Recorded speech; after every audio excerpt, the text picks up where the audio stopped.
Pemirsa, prospek minyak sawit kian menjanjikan seiring dengan meningkatnya permintaan global, khususnya dari Tiongkok. Namun prospek tersebut mengharuskan Indonesia memperbaiki tata kelola sawit seiring dengan transformasi menuju minyak sawit berkelanjutan.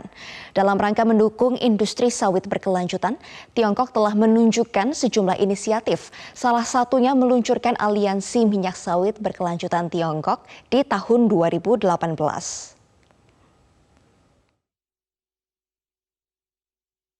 Peran minyak kelapa sawit kian sentral terhadap perekonomian nasional seperti tercermin dalam data ekspor sektor perkebunan 2021 yang mencapai hampir 90% dari total nilai ekspor pertanian sebesar 625 triliun rupiah.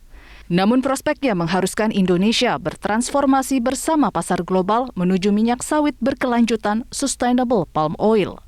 Head of Communication Gapki, Taufan Mahdi menyatakan peluang pasar minyak sawit Indonesia makin besar karena bisa menjadi substitusi canola oil selama pasokannya dari Ukraina dan Rusia tersendat akibat perang.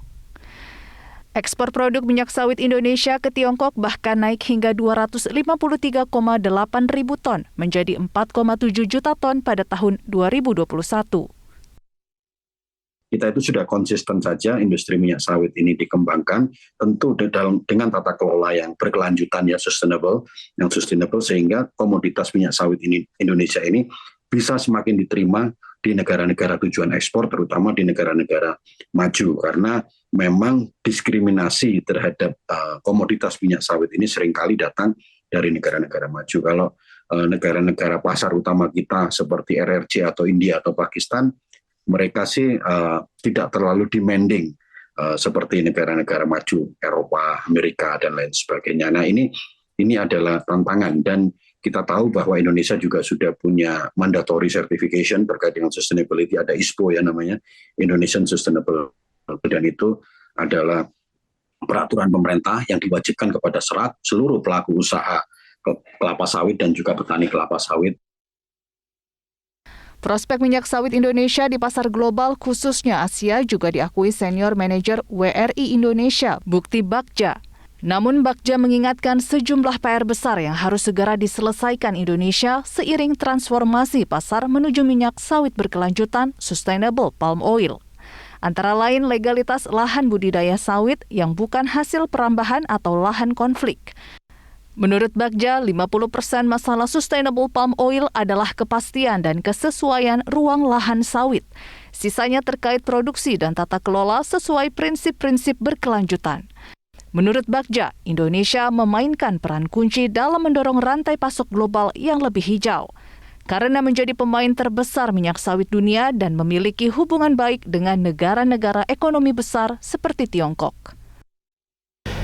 Kemesraan hubungan ekonomi ini seharusnya bisa kita manfaatkan momentum ini gitu ya bagi Indonesia itu untuk juga memperkenalkan elemen sustainability yang sekarang kita perjuangkan di Indonesia ini sehingga Indonesia menjadi salah satu leader bagi penciptaan rantai pasok yang lebih hijau di regional Asia terutama gitu ya.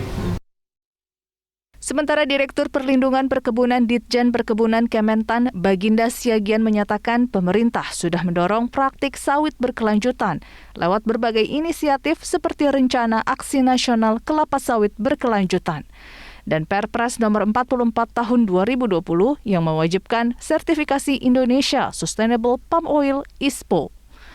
Baginda yakin target sustainable palm oil untuk 16,38 juta hektar lahan tutupan sawit bisa dicapai pada tahun 2025. Demikian pula penerimaan pasar global terhadap sertifikasi minyak sawit berkelanjutan Indonesia ISPO. Saya yakin dengan kolaborasi ini nanti semua dan kemudian perbaikan-perbaikan tata kelola ke depan ini masih bisa kita kejar di tahun 2025 nanti. Jadi kalau hitungannya dari 16,38 juta hektar itu baru sekitar 3,8 juta hektar yang sudah terispokan. Nah ini yang menjadi pekerjaan yang akan kita lakukan di 2-3 tahun ke depan supaya kelapa sawit kita itu bisa dikatakan sustainable. Menurut Baginda, penerapan ISPO untuk perkebunan swasta besar hingga akhir tahun 2022 sudah mencapai 40-50% dari total luas perkebunan sawit 8 juta hektar. Sementara untuk perkebunan negara sudah mencapai 30% dari total luas lahan 1 juta hektar. Sedangkan sertifikasi ISPO untuk perkebunan rakyat baru mencapai 1-2% dari 7,6 juta hektar lahan. Tim Liputan Media Group Network.